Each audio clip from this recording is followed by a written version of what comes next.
Hello, everyone. We're just going to give everyone a chance to join, and then we'll get it started.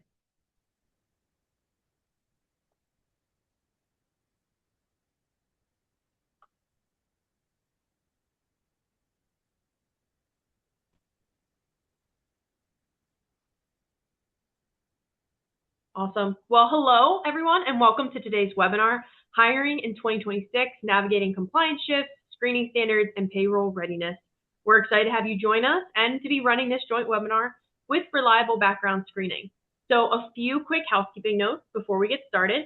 Today's conversation should run about 60 minutes, including Q&A if time permits. So make sure you use the Q&A feature at the bottom, and we'll cover as many as we can before we wrap. If it goes a little bit over, don't worry. We will have a recording of today's session along with the slides that will be sent out to you this afternoon. And don't forget, all attendees are eligible to receive 1 SHRM credit if you stay with us for 15 minutes or more, and we'll provide details on how to claim that following the webinar today. So let me give you a quick introduction of MP Wired for HR. MP offers a full human capital management platform, payroll, time, benefits, recruiting, performance management, everything you'd expect from big box providers. But what makes MP a little bit different is our service and our expertise. We deliver white glove support, 100% on time and headache-free implementation, and a dedicated team of SHRM certified HR professionals like Melissa here today who partner with you beyond just technology. We prefer the proactive approach. We help businesses of all sizes not only run payroll, but also solve real compliance and HR challenges before you get hit with the fees. So let's meet your speakers for today. Melissa is a seasoned human resources executive with over 2 decades of experience in executive leadership, primarily in the not-for-profit sector. She has a deep passion for developing people and helping them realize their leadership potential. Throughout her career, she has designed and implemented workforce development programs from the ground up, ensuring growth, opportunities, and all organizational levels. Melissa joins us as one of our own here at MP. And also, Alan is going to be joining us today from Reliable Background Screening. Alan Lasky brings over 24 years of senior and executive leadership experience in the background screening industry. Throughout his career, he has been a passionate advocate for all size organizations, helping migrate hiring risks while fostering support and expertise in the creating best practice screening programs.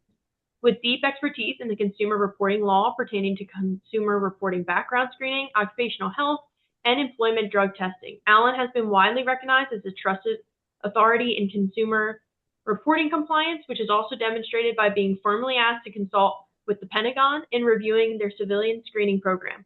Dr. Lasky holds a doctorate in clinical psychology with a focus on industrial organizational applications, enhancing his ability to lead industry innovation, navigating regulatory challenges, and delivering impactful solutions tailored to support clients' needs and reducing hiring risk. So with all of that, I know I'm not the person you all came to hear from today, so I'm going to hand it off to the professionals themselves. I'm going to start with Melissa. Well, good afternoon, everybody. I am super excited to be here. And Alan, wow, I'm so glad I get to present with you. And thank Likewise. you for collaborating with us today. This is awesome. And what a great topic, because really hiring, although it is a topic we talk about a lot and have for decades and decades, it used to be pretty predictable. So this is going to be, I think, a pretty informative webinar for everybody. Alan and I are going to turn our cameras off, and that is just simply so that you don't have to see us move around. And, you know, as I always say, I like to talk with my hands. So we just wanted to make sure that we were able to say hi, and we're going to go ahead and turn our cameras off so that this can run just a little bit more.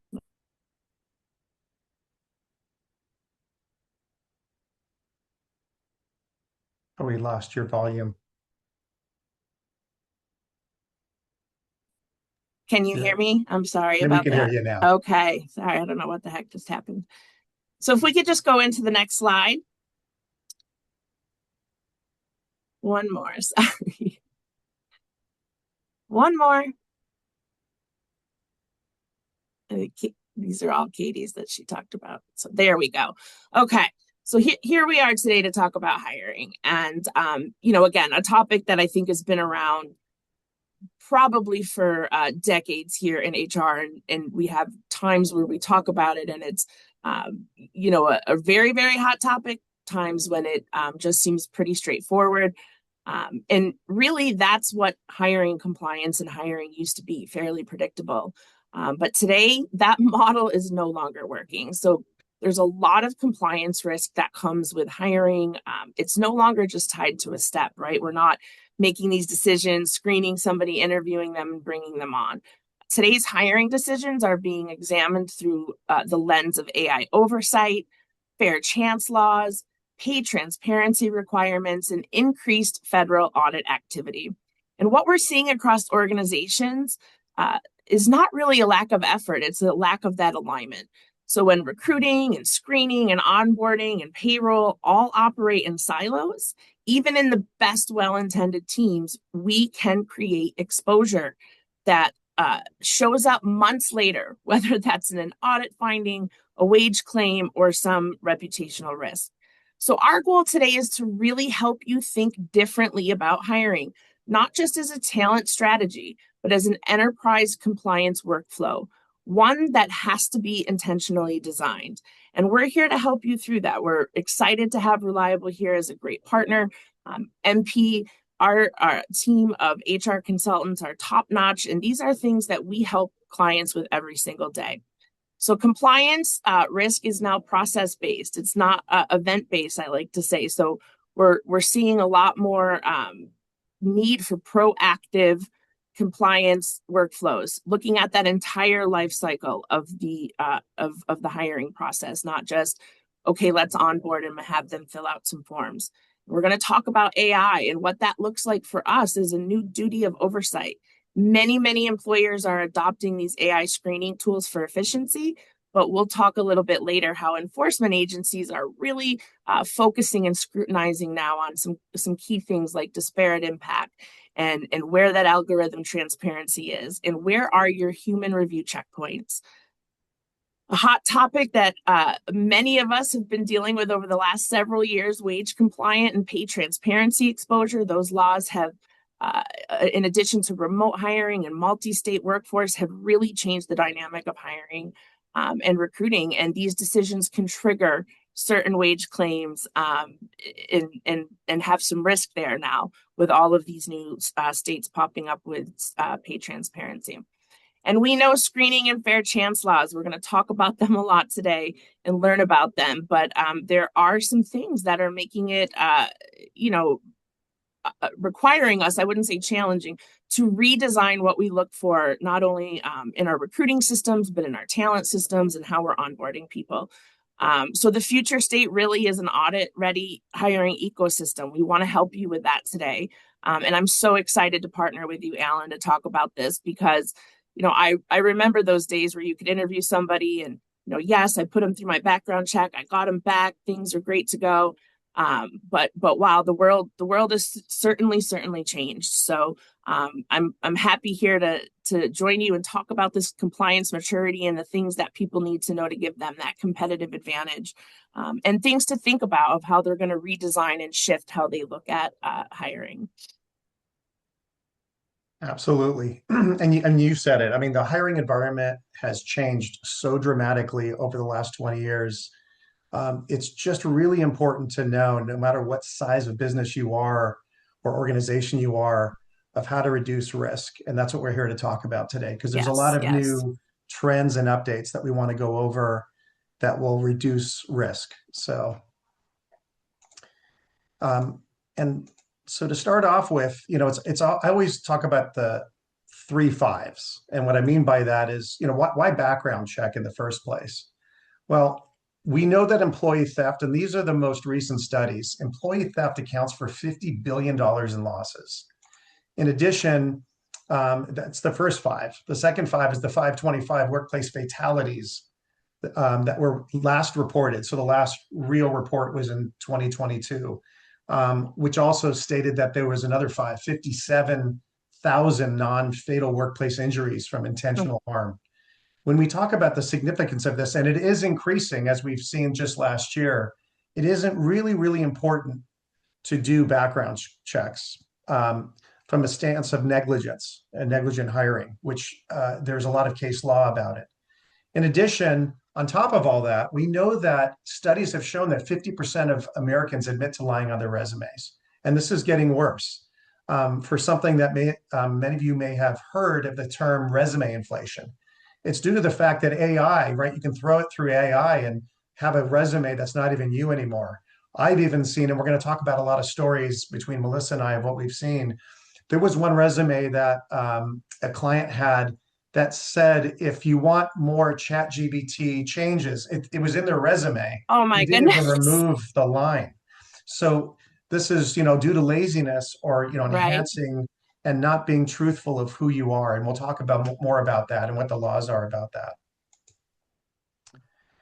And, we're going to start off by talking about the regulators because it's important to understand what are the regulations whenever you do a background check, no matter what type of background check you do. And what's important to know is who is auditing all of this. And it starts with the Federal Trade Commission.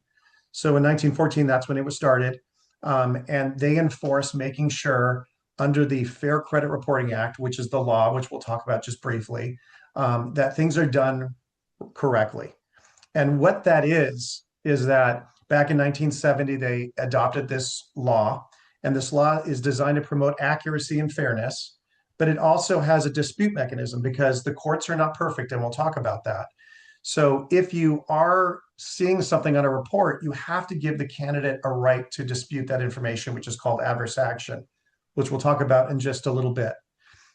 It also limits of what we can report, which we'll talk about. And this law is enforced by not only FTC, but the Consumer Financial Protection Bureau and the EEOC.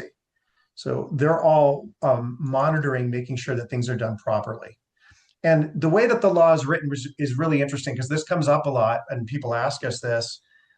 It's anything bearing on a consumer's credit worthiness, credit standing, capacity, character, general reputation, or personal characteristics. It's not just a credit report. It's any report in whole or in part you're doing on an individual for the purpose of establishing a consumer's eligibility. So when we talk about consumer, it's not even just talking about employees, but it's talking about contractors, volunteers, franchisees, members. So it's important to know that anytime you're conducting a background check on someone, it's under this law. And you want to consult making sure that you're doing things properly, which we're going to talk about today. So the FTC then made a separate division called the Consumer Financial Protection Bureau back in 2011. And this was to monitor consumers to make consumer reporting to make sure that it's fair and just. They've collected over $21 billion in fines. And they do have a consumer, we'll talk about in a little bit, but they do have a consumer complaint database that keeps on growing. That's over 13.8 million complaints. And we'll have a link to that. What's interesting with the administration currently is that they have heavily cut funding. And so that funding cut has made it so on a federal level, there's much less investigations from the federal government. However, there's more from individual states and private law firms we'll talk about. So I go ahead, please. just wanted to infuse this a little highlight. So one thing that Alan just covered and why these regulations matter so much to any HR leaders out there or business owners. And a lot of times at MP in our HR consulting practice, we uncover this, right? People are hiring well-intended. They think they're doing the right thing. But agencies like the SFBP and the FTC, laws like the Fair Credit Reporting Act, they don't really sit squarely inside traditional employment law. So even the best trained, right, people coming out and learning all of the things about employment law, these particular ones are often overlooked in the hiring process because they're not listed in the law under that employment kind of sector. But it's really important for our audience to understand that the minute you use information from a background report, a credit check, motor vehicle records, anything like that, certain types of screening, even Googling these things, right? We go on social media, we look for different things.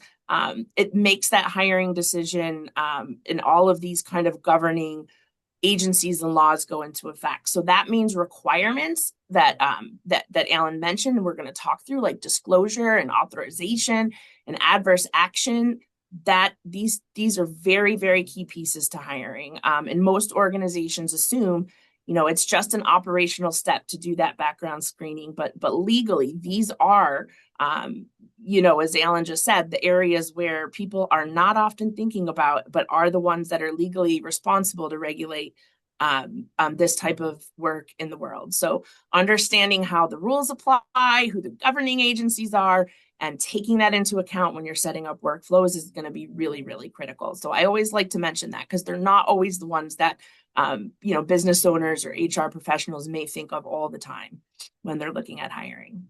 Absolutely. And, with a lot of the trends that we see, you always wonder why these trends started.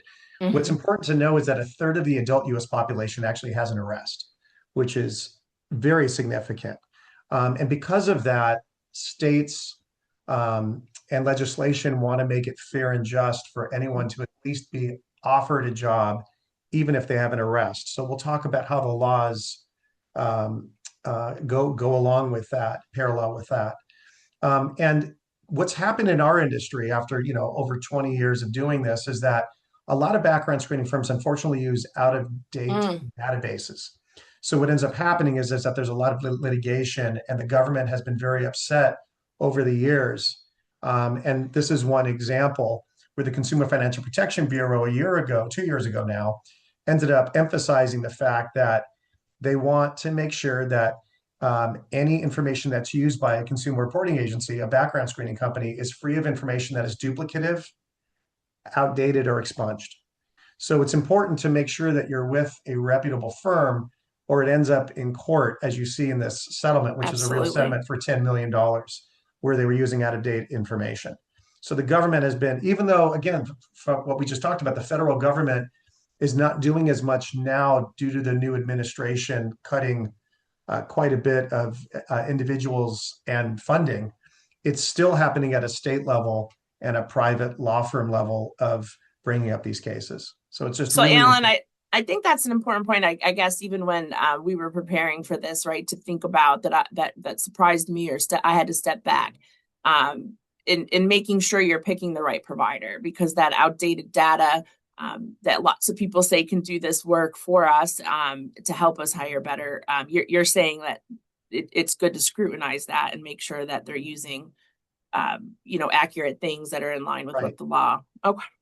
Yeah, and it's important to know that every screening firm should be using at least 2 identifiers before using that information, not just, with AI, which is one of the big trends, right? And we're all using it.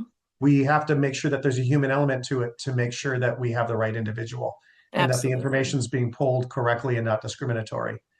This is a perfect example. This is the most updated information from a month ago. Web Recon tracks this information.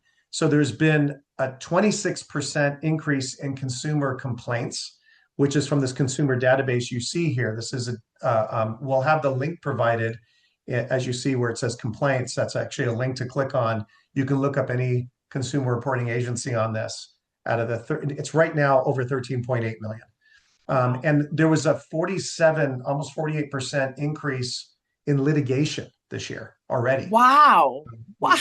Extremely significant. But again, it's not from the federal government. It's the federal laws from private law firms suing organizations that are not properly screening their consumers. So it is still increasing significantly, which is why you want to do all these processes correctly. And we'll talk about that. And then the other regulatory agency is the EEOC. They want to make sure that screening is done fair and just. There's non-discrimination. Just as you see in 2024, they collected $700 million in fines. So even with that, again, their budget was cut. So there's less investigations going on, and DEI has changed quite a bit. So we're seeing less cases from a federal level, but more on a state level. It's still happening and occurring. So those are the main regulatory bodies.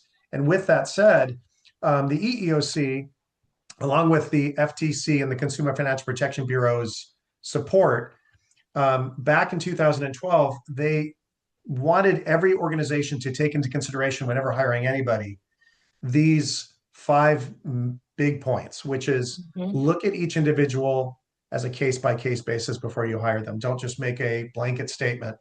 look at the nature and gravity of the offense. Is it job related? How long ago did that offense occur? Is the person a repeat offender? Again, is it related to the job?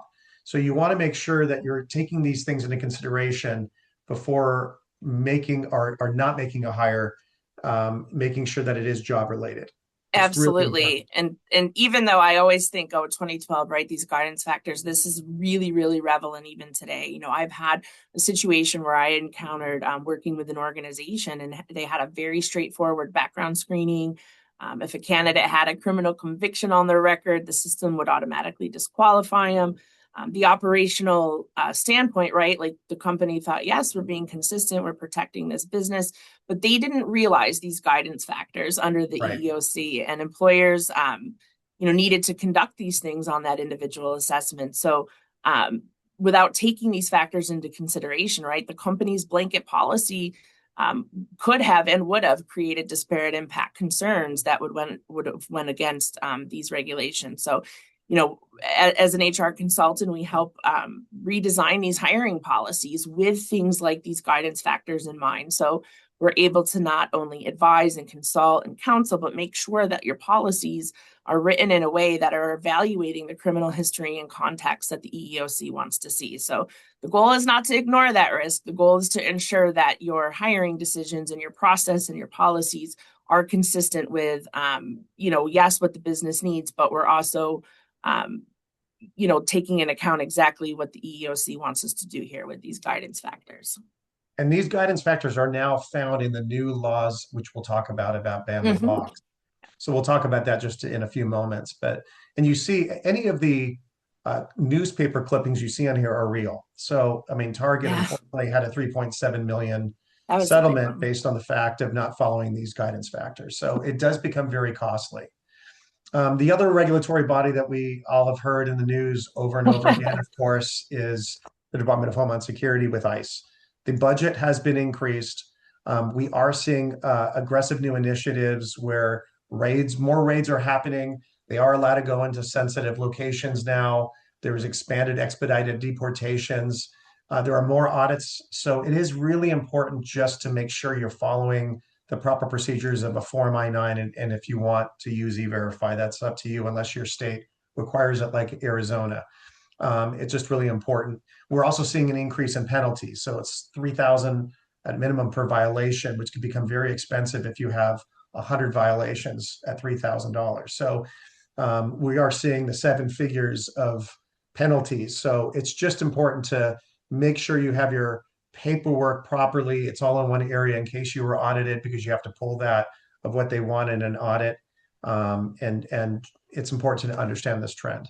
Yeah, we've seen a ton of this, I will say, Alan, here at MP too. And one important thing that I want to stress is, with a good technology system too, and having HR advisors, and for anybody out there who's kind of navigating this, using like an E-Verify or having a technology system that can help you really ensure that the steps are there to be compliant with what that I-9 and ICE is looking for is super, super important, especially right now, right? We all, as you said, know that this is a hot topic. And so I just throw that out there that, again, even reading the guidance, right, coming out of the I-9 website can get a little difficult to understand. So lean into resources. And, we have done that between our technology and our HR consulting here at MP that helps us really make sure clients have a foolproof way of making sure their I-9 forms are good to go. That's great. And along with that, there was a very interesting article just from last month where a federal worker who was working with ICE was arrested for sex trafficking. So now then comes the question, again, when you take a population, you're going to have people that have done bad things. What's important to know, because we're going to talk about this in just a moment, is that this was a federal worker working for the federal government, which means most likely this was a federal case only in the federal database. So we're going to talk about that when we talk about how criminal searches work in just a moment. So I just wanted to, preface that with a case that we'll talk about in just a moment.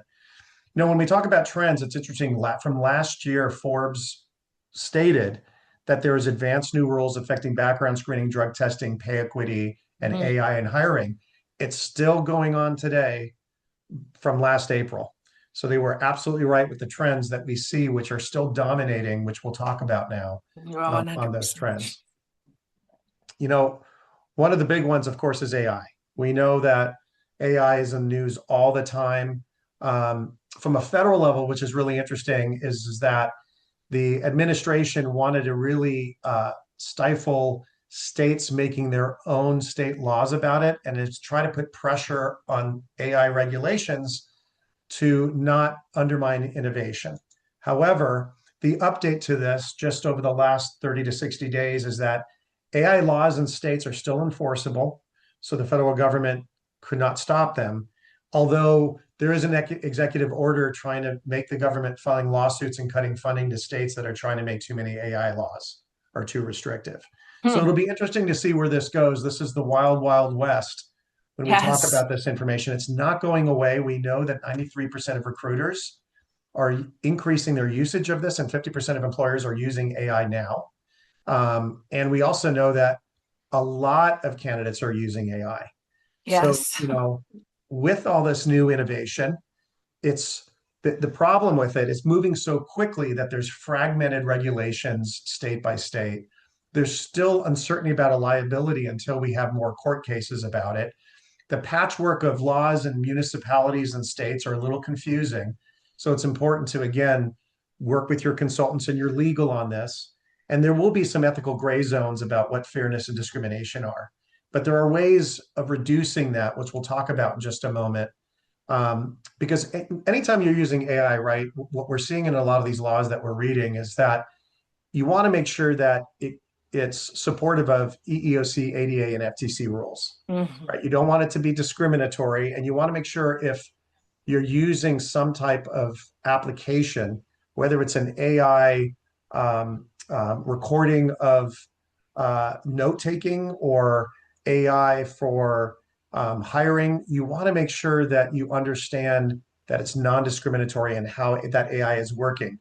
And a lot of the guidance is about making sure that you're getting worker consent, consumer consent, which is what a lot of these laws are talking about, as well as that there's a human element of looking at this information before it's just being used. Absolutely. So, and with this, we know that Illinois, California, Colorado, Texas, and New York City, when we talk about municipalities, are already enacting regulations. There are 38 states that have measures and bills right now. And many of the new regulations include, like I talked about, a human vetting process. So it's still important to have policies in place if you're using it and a human vetting process. And also letting the candidate know or the consumer know that you're using AI and how they can use AI or not. So you can create policies about that. We saw the first FCRA, which is the Fair Credit Reporting Act law of consumers. We saw the first class action just come out last month because applicants couldn't see or dispute that AI data. So now it's going to create more case law. So this is still the wild, wild west of how it's going to be used. And you definitely want to use your consultants and your legal to make sure you're using it fair and just.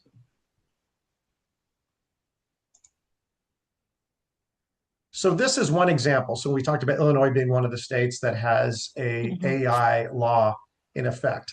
It's saying that they're calling out the fact that you have to make sure that there's no discriminatory AI use, that you are notifying applicants if AI is used in evaluations. You're not using zip code, demographic proxy information, and that you have to ensure that there's no disparate impact of using these ranking tools to any group.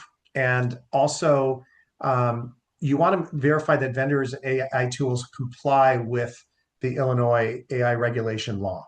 So this is where it's going to become more sophisticated on AI use. And again, it's just the tip of the iceberg right now of where it's going to go. Yeah, absolutely. And I think just, AI in general, I will speak to as somebody who's done this a long time and before AI, nothing I always remind clients and people I work with can take away from that human, putting your eyes on it and having that human interaction. in recruiting and talent acquisition. So I get the efficiency part, but really being able to find the right candidate and not, have somebody actually get screened out because maybe they have gaps in their employment history. There's gems hidden in there that sometimes I like to say I'm old fashioned. I want to be able to have a conversation with that person and then make sure we're not screening out anything that would potentially give us who we're looking for. So it is important to make sure you're not only looking at the laws and the guidelines, but the system you're using and what it is doing for you so that you're getting the right candidates, in a compliant way, but ones that maybe would have been screened out, right? If something was calibrated or off. So I like to stress that. I'm sure everybody has heard that the human connection and human eyes on things like this and talent acquisition, I don't believe is going to go away or should go away anytime soon. Yeah, and there are tools you could use or procedures, strategic procedures, such as, it's better to do in-person interviews. And if it is remote, make sure you have them on camera. There are devices, AI tools or deep fake tools. Like we have one where we can do a biometric to make sure it is that individual based on their ID. Wow. Oh and my their goodness. face and their scan. That again hides all of the information you shouldn't see, but it verifies the information that it is a live person due to deep fakes. Also, if you're doing a skills assessment, let the candidate know what is okay to use AI and what's not okay. There are AI tools that you could use, and skills assessment should be done in person if possible. If you are having multiple people that do the hiring, train them the same way and to look for inconsistencies. So those are the ways absolutely. that you reduce risk from AI for your candidates.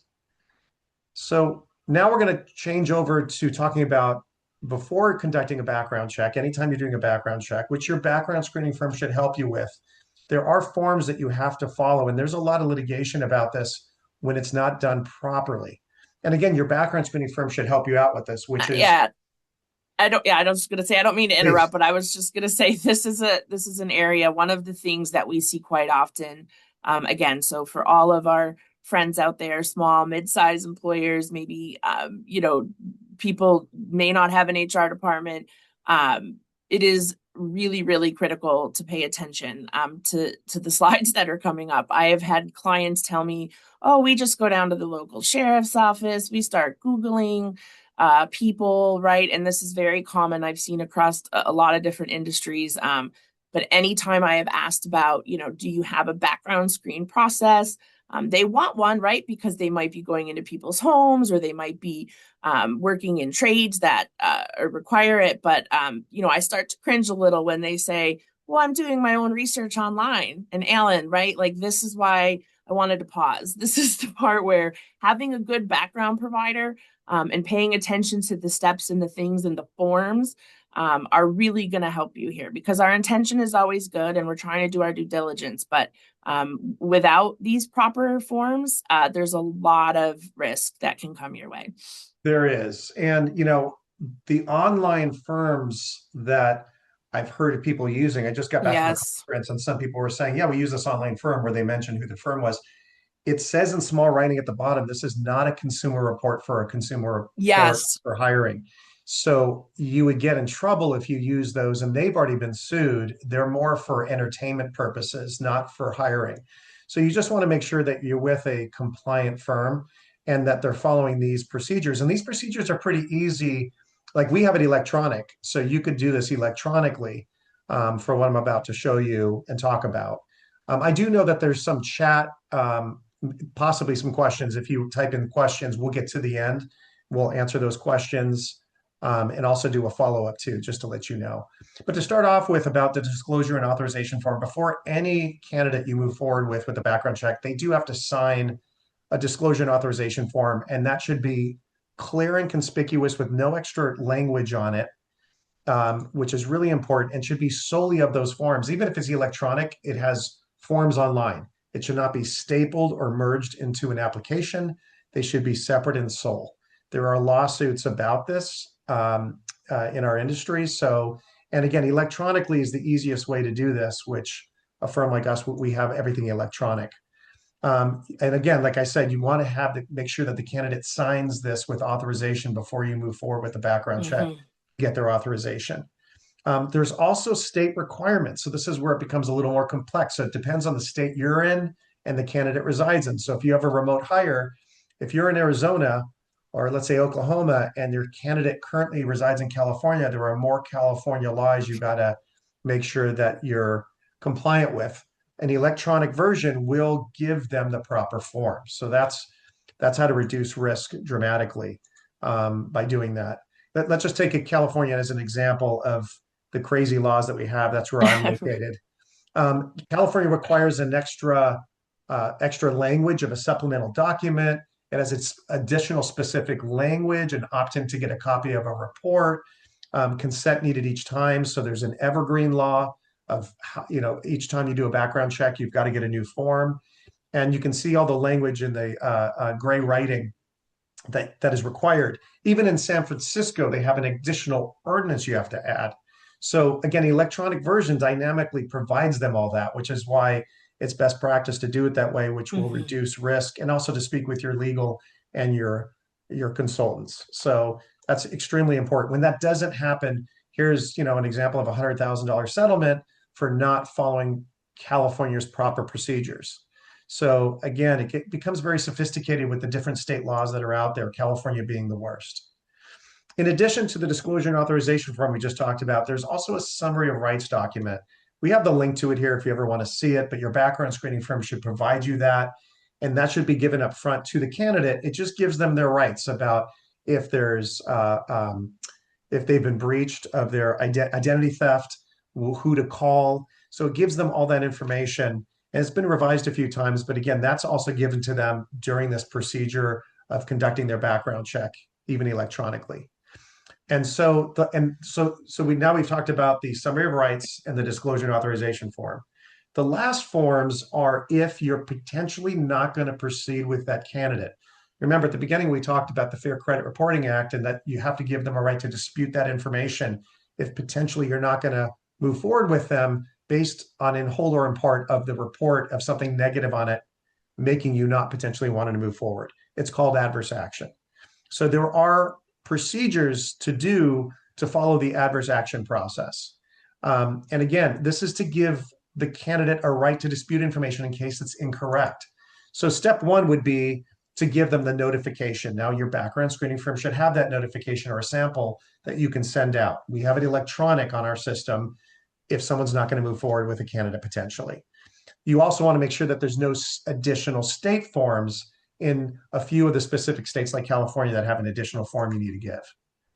In addition, you give the copy of the candidate's report to them. So you give them the adverse notice and a copy of their report, which you can, again, do online electronically in most background screening companies. And you give them that summary of rights document that we just talked about, which you would be giving it to them again, besides when they first did their background check. You then need to wait a reasonable amount of time. Now, this is, I wish the government would have been more specific, but they said reasonable, which ended up in a lot of litigation over the years. It's really 5 to 10 business days, with 10 business days being the most conservative, based on 5 days to send out, even if it's electronic, and 5 days to give them a right to dispute that information. There are certain laws in certain municipalities that say you have to wait 5 and 5, which is 10 business days. So that'd be the most specific. So again, you'd want to speak with your legal, you'd want to look at your policies of how you're doing this now to make sure you're doing it. And you want to look where the candidate resides at the time of hire and where your organization resides, of the different state and municipal laws that may go into effect based on how you do this process. It is complex, but again, a lot of this can be done electronically. And again, you have your consultation, your legal, and your background screening firm to help you out with this. Yeah, and it's definitely I think I'll let you finish the slide, but an area that we do a lot of education on, because again, people are trying to do the right thing and they see something come up and they dismiss it. So this is important stuff. But you finish this one and then I can share. Yeah, and if you're not proceeding with someone because you have a better candidate, that's different. If you see something on the report that is potentially making you not hire that person may be savvy enough to know that. And so if you don't do adverse Exactly. action, they'll bring up a court case. If there is a dispute, your background screening firm should handle that dispute very quickly. It usually takes 5 days, even though you have to keep the requisition open for up to 30. And they have a right to have another copy of the report if they want. But again, the background screening firm should work with you and the candidate until it's resolved. The one case I saw, because there's very few that are disputed that go through, was one twin using their twins' information, where there was a case on their twins' information, Oh my and that goodness. was used. So again, that's an example of where a dispute actually went through, it was positive, it was rectified, the report was updated, and everything went through fine. So that's why there's this dispute process. But when it's not done properly, it becomes very expensive. So that's why you want to follow these steps. Again, they're easy steps to follow. If there's no dispute after that reasonable amount of time, you would then send a final notice, and if there's a state form like in California or Illinois, a copy of the report again and the summary of rights document, and now you can rescind the offer, and it is always held up in court. So I know it's a lot of information, but again, you'll have these slides. We're around to answer any questions about this. And again, electronically, this is done fairly easy. Yes, and I was going to say this is a situation I've encountered many times. Just growing companies, healthcare companies. They thought they were doing the right thing. They checked the box. That's what the regulators wanted. The report came back. They found something concerning, and they picked the phone right up and said, "I'm sorry, we're not able to move forward." And it was because of that, adverse action that did not happen, right? We were able to help that person and that client, skirt some pretty high risk things. So a lot of employers don't even realize that background reports can contain errors, right? Like the twin information example, or have something because there's an address or something off, right? And this process really exists to help give people that fair chance. So we definitely work very closely with background providers if our clients have them, but helping to really rebuild that workflow so that you're giving those time steps, right? The amount of days you're supposed to, and following exactly what Alan just went over and the disclosure, and are going to be really, really critical, because in this case, the candidate did challenge our process, and we ended up dealing with some things in a potential a compliance issue that could have gone really, really bad, because we were growing into an industry and we just started doing these background checks, right, and didn't realize some things. So, and I just want to say, for all of you who are also on boards or volunteering, like this comes up a lot from youth sports organizations wanting to background check their coaches, all the way up to school districts, to major employers like we saw with a Target. So it's just an important step that people don't realize, that they have to do this disclosure. And what we're going to do is we're going to change up now and talk about the core searches that can go into a background check very briefly, because we want to get to the last few trends before we finish up here. So, from a high level, every search usually starts off with some type of social identity search. It could be called a social security trace, a social security verification. It's just basically credit header information and database information that we use in our industry to know where they've lived previously and alias names they've used. You should also always make sure that your background screening provider is giving you the Death Master index file too. It's someone using a deceased person's social. That should be as part of your package. A lot of screening firms make you add it on for additional fees. It should just be part of your package. You don't want to miss that, because these are not two of the same. You would have to add both of them. Like we just automatically provide it to our clients. And then we talked about, just briefly, when we talked about AI, there is a new identity verification with a QR code badge that is a new service in our industry, where there's a video confirmation that it is a real person, and it can even make a QR code badge, which is great for instance, coaches, to make sure that that coach has been verified. I love that. It is a new service that's out there that a lot of us have. In addition, besides the social searches, the most tried and tested, the most compliant searches are the counties and the states, Oh, especially the yes. counties. So there's over 3,100 counties in the United States that we can go into. The best practice is doing a 7-year search of where they've lived the past 7 years. It's something that the federal government came up with years ago for this 7-year search, which we can use the Social Security trace to find out where they've lived.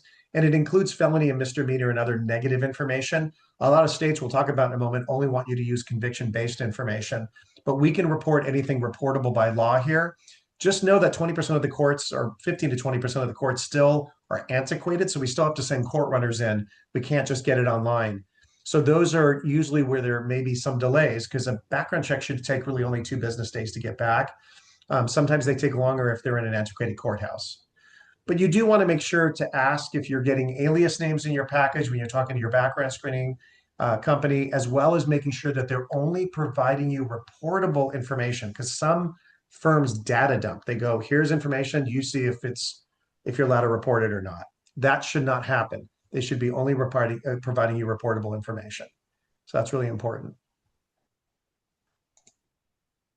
In addition, besides the counties, there's also the nationwide database search. It's just a group of aggregated data. It's not exhaustive, but at least it's of the United States, of what is reported into it. It also includes many times the National Sex Offender Registry searches nationwide, as well as the Terrorist Watch and Most Wanted lists. Every background screening firm calls it something different. We call it our core search. Some call it the National Criminal Database Enhanced. Everyone calls it something different, but it's a good comprehensive search to add onto your package comprehensively. You do want to make sure that alias names are added onto that, because some screening firms only provide you the primary name. Alias names are important, especially with sex offender searches.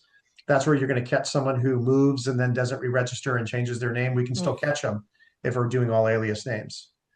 So you'd want to make sure of that. And you want to make sure this information is vetted. Again, this is where some screening firms have gotten in trouble with their clients because they just data dumped and did not verify this information. You always want to make sure it's verified. In addition, what we talked about when we talked about ICE, with that one case of that ICE agent, the federal district criminal courts are, there's as you see, 94 federal districts in the United States. They do not report information to the counties and states. So if you want this information, it's its own database. It can be added onto a package, and you see all the types of cases that it includes, including internet child pornography, mail wire fraud, arson, even murder across state lines. I worked with a healthcare firm that saw a murder that was not reported in the counties. It was reported in the federal district. So it's just really important. This is for best practices to add this onto your package. So you want to make sure to ask your screening firm to make sure that if they're doing this, that they're doing it nationwide, because it's a nationwide search. Some only provide you one district. You should want to make sure that you have all districts, and also make sure there's no add-on fees, because there is no add-on fee. It's, as a rule of thumb, they should not be adding on additional fees on the back end, because this database doesn't have a fee to it, other than what your background screening firm charges you for it, for the review. So now we've talked about the different levels of criminal. What's important to know is that there are state limitations. This is something that your background screening firm should help you with, and report only reportable information using this, this graph, in a sense of what certain states only have 7 years of information they can report, or conviction only information they can report, or if there's a salary exemption, they can only go back 7 years if someone makes less than that amount. So again, your background screening provider should be having this matrix to report only reportable information. Something new this year that we're a little concerned about as a trend is that Philadelphia decided, well, we know that the federal government likes going back 7 years, and all states up to now have been going back 7, but now we want to make it misdemeanors only up to 4 years. Well, this makes it very complex, because now there's a municipality. We believe that there'll be a trend of other municipalities doing this, and limiting how much. Again, your background screening firm should only be reporting in Philadelphia 4 years or less of misdemeanor information. So that's what we do for our clients. They don't have to worry about it. We're only reporting reportable information. But make sure, whoever you're using, that they are doing that, because there will be litigation about that. And something that Melissa will talk more about, but something that we're seeing, as a trend, is that with employment verifications, you want to make sure they're primary source, meaning that we're going directly to the source of an employment verification or an education verification or a license verification. It's really important not to ask about a person's salary anymore. There are salary bands, which we have the references of the 46 states that have those. And there is court cases now, there's case law about sex discrimination of asking about a person's salary. Very, very important to not ask that question anymore. Yeah, absolutely. And this is an area that, probably one of the biggest areas I encountered this in healthcare organizations, and is really with that credential and education verification system. We hired somebody, we did the screening, the resume and documentation all looked legitimate, the degrees, everything checked out on the surface, submitted a copy of their degree to us even. And we did not have a more sophisticated, way to check these things. We did after this certain case, but later, right, through a Medicaid audit, which we don't want to hear, that is when it was discovered. And we found out that the credentials of one of the care managers were falsified. So under billing requirements, we had to have a very long, legal, expensive process that basically, OMIG, the Office of Inspector General, wanted all of that money back, and it was multi-million-dollar penalty. So, just by us, again, thinking we did the right thing, we put a copy of that degree in their file. It was years of this person operating, and they did not actually meet the regulatory requirements that we could bill for those services under. It created a very serious issue. Like I said, multi-million dollars in penalties.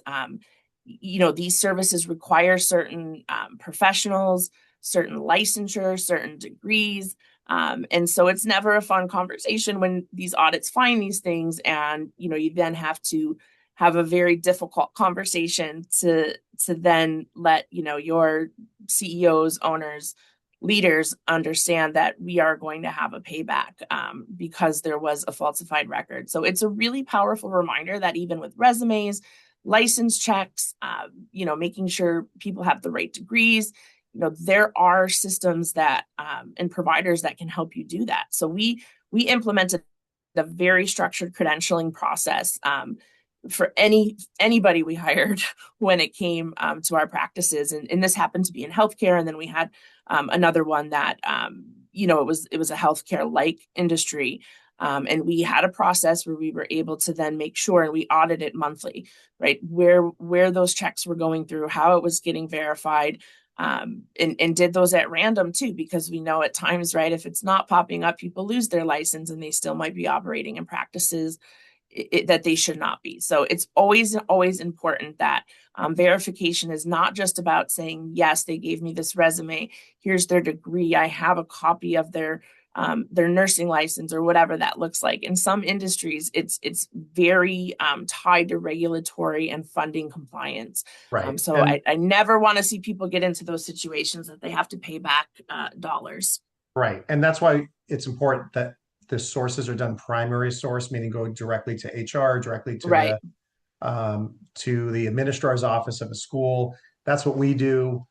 Yes, absolutely. To reduce that risk for diploma mills or AI being used, or someone using their Photoshop to create a document, which happens a lot now. So it is important to take those precautions.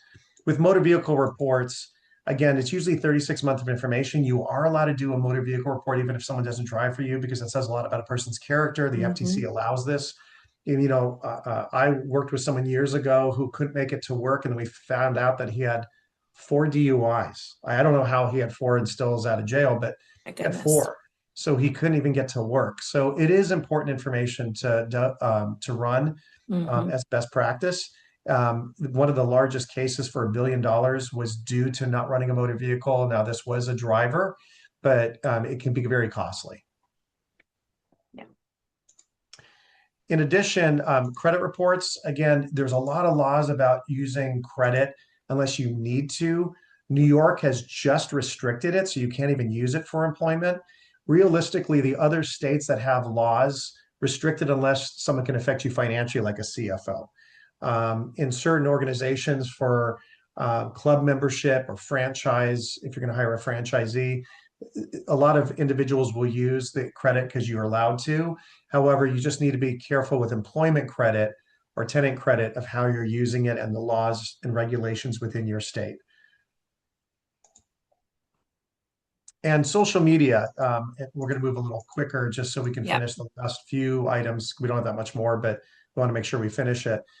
Social media is really important. Understand that there are certain things we know that 70% of employers incorporate social media into screening. They look it up themselves. They see what they can find. We have our own social media search that scours AI, and then a human element comes in, but it scours everything that's publicly allowed out there. And then we weed out all the ADA and EEOC stuff that you should not see. Because anytime you're looking at social media, you should have someone who's not in the hiring Absolutely. the hiring department to be looking at it to filter out anything that you shouldn't be seeing before it's reported. But you can find information. You can see the newspaper article on the right where that was in social media and that was found out and that person was let go because of the fact of what they said in social media. So it is an important factor when you're looking at someone, seeing about a person's character and what they're writing about, and just filtering out what you want to see, which again, this service does. In addition, with drug testing, we'll cover it pretty quickly. Everyone knows that there's a lot of marijuana laws out there. There's 39 states that allow medical, recreational, or both. You really should conduct individualized assessments and talk to your legal and consultants about if you should or should not test for marijuana, because it has become very tricky with certain states. We've seen scrutiny of individuals failing to follow the proper procedures and then get sued for it. In New Jersey, for instance, you have to have a workplace recognition expert who verifies the information. So it becomes very complex on when using marijuana.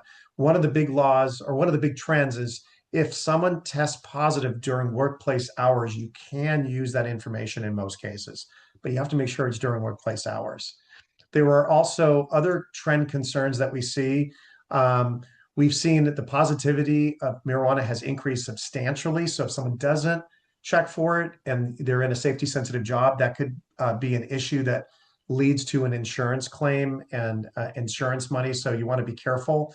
50% greater absenteeism. So, and we do see people still cheating on drug tests with the average amount out of 100 people, the combined US workforce is about 4.6% test positive in the workforce out there. The last point about drug testing before we move on just to the last two items very briefly is that there are certain states that are now requiring fluid testing, like California, because of the active and psychoactive substances, or non-psychoactive substances, I should say.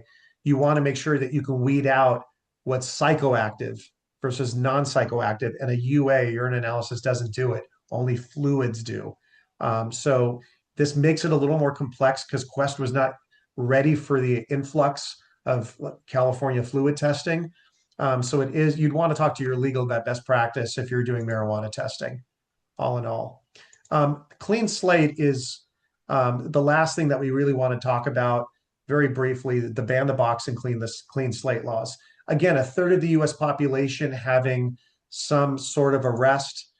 We know that 600,000 people are released from state federal prisons. They have a hard time getting jobs. So states have passed bans on when you can ask that question. Have you ever been convicted of a felony or misdemeanor? It started in 1998 in Hawaii. That has led to 37 states and 150 municipalities making these ban the box laws. Even in 2026, this year, we see more states adding ban the box laws. So this is still a big trend of when you can ask the question, have you ever been convicted of a felony or misdemeanor? Most say wait until a conditional job offer is made. That's in most cases of all these laws. We do have a link here of a state by state, which you can look up those different laws in your state about what they say. And also you can talk to your legal and consultants about this. The ban the box laws then led to the clean slate laws. And the clean slate laws are, let's just remove information from the state courts, the county courts, so you can't even see it and they don't have to admit it. This is one of the biggest growth trends, and it is concerning to us. As you see in the bottom right, Illinois is saying that there's 2.2 million eligible people last year to remove their criminal records. And we already see Minnesota, Virginia, and DC coming up with additional laws of removing and expunging information. So what does this mean? If we look at just one example, California, again, California has some of the craziest laws. You have to first, you can't ask until a conditional job offer is made. Then you have to make an individualized assessment that you give the candidate if you're going to potentially reject them as to exactly why and how it's job related. And then you have to follow a two-step process of saying you're going to do it and then taking that adverse action process. So it becomes very complex. And if you don't do it right, they can sue for emotional distress, punitive damages, and attorney's fees. So in certain states, there's additional procedures. You want to make sure that you speak with your consultants and as well as your legal on making sure you're doing this properly, as well as your background screening firm. The issues that we have with it, well, removal of important information. You should have the right to see information, but now it's being removed. So you have to be careful about what you say and what you don't, what you use and what you don't use. And again, your background screening firm should only provide you reportable information. We also see a backlog in courts. So a court's removing and saying we're removing 1 million records. Well, the court is backlogged with furloughs, so they can't even remove it fast enough. So then it becomes the issue. We are allowed to report anything that's reportable in the courts. So then that becomes the issue of the person calling and saying, hey, that's supposed to be removed. And we say, speak with your court about that because it's still there. Right.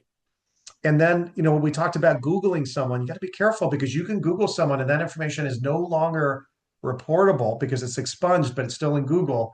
And they can bring up a court case against you if you use that information. So just be careful and speak with your legal about best practice. And again, we're always around, Melissa and I, to answer any questions about that too. There are cases also that worry us when information is removed. There's then negligence. So this is still the wild, wild west of if you remove it, if it was removed and you didn't find it, but it's in Google and then someone did some harm to someone, it could still go to court. Even if you win, it's still costly. So we're monitoring this trend very closely, but it has become very risk laden. So we're going to see where this goes, but we're always around answering questions.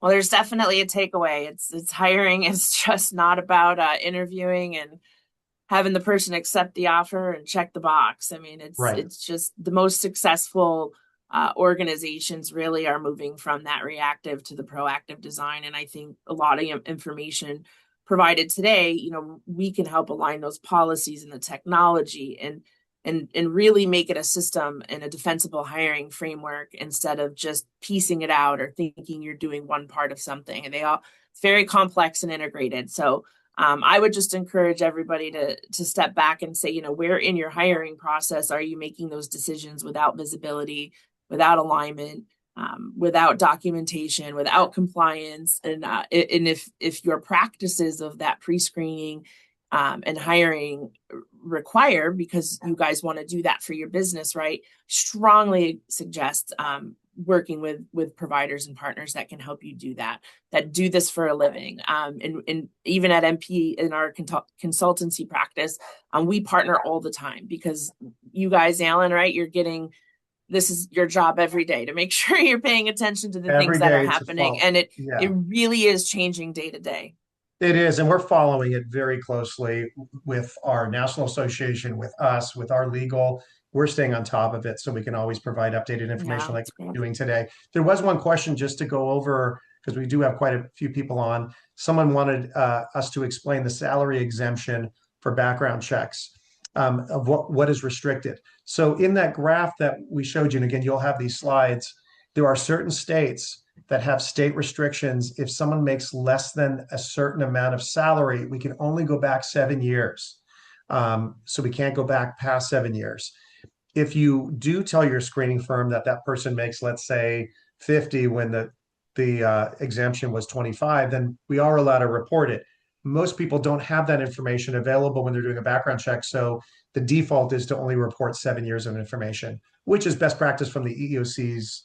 Anyways, if you're a safety sensitive population like a children's hospital, you may want to go back further, and then that would be a discussion to make sure you have with your background screening provider, because they should only be reporting reportable information to protect you and reduce your risk. I don't know if there's any other questions, if anyone wants to type in questions. I know we ran a little over, but again, you'll have all this information that'll be provided to you. Yes, and thank you, Alan. This has been, I think, even reading and going through these with you the last couple of days, I've even, learned something. As we said, it changes so rapidly. So it's just always important that you guys are tuning into these things when they happen, because it's always fascinating, the things that are coming out and changing. Thank you for being here with us today. Thank you. Yeah, we appreciate the time. Yeah, thank you both, Alan and Melissa. Yeah, in this whole session has been super informative and helpful, and I hope everyone that joined took something away from it, and so many actionable strategies here too. So as a reminder, all attendees will receive a follow-up email with today's recording, the slides, and instructions for claiming your SHRM credit. There's a lot of information and a lot of valuable information, so we want to make sure you get those slides and the recording to refer back to. The other thing we want to make sure we say, this is accurate as of March 11th, 2026. Stuff changes so quickly. So we just want to make sure, it's accurate as of today. So we'll see what the future holds, and maybe we'll have another webinar like this in a couple months, and we can go over some new stuff. But our goal is always to keep you all as informed as possible. So we love your feedback. I did just put into the chat our survey. It will help us to make sure we keep putting on webinars like this that are helpful for you. So if you have future topic ideas, whatever, make sure you drop it in there. Also, let us know how we can improve these. The survey is just going to take a minute. Also, we have some valuable resources that we would like to send to you if you're interested. So at MP, we know you have choices when it comes to technology and HR partners, but we provide the same comprehensive payroll and HCM solutions as the big box providers. But what truly sets us apart is our personalized service and HR expertise, getting to work with SHRM certified HR professionals like Melissa, and we get to partner with people like Alan who make it all come together and all work. So we just appreciate everyone. And if you'd like to continue the conversation, our team is here. I'll send out a link also to reliable background screening so you can get in contact with them as well. So on behalf of the MP team and the reliable background screening team, thank you again for spending your time with us today, and we look forward to seeing you at our next webinar. Thanks again for your time. Thank you.